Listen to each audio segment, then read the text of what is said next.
This is Great Bend, Kansas. Quite a bit of snow we got. It's like 30 degrees here. And this is the lake.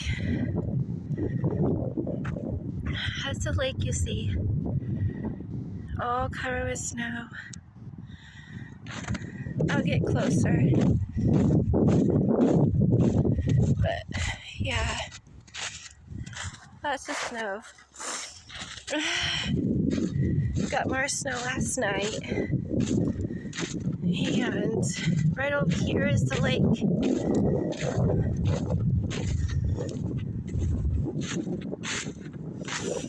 So this is Great Bend, Kansas after a snowstorm.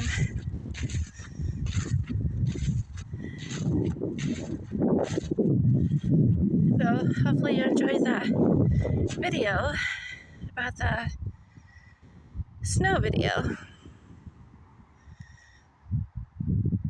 Great Bend, Kansas.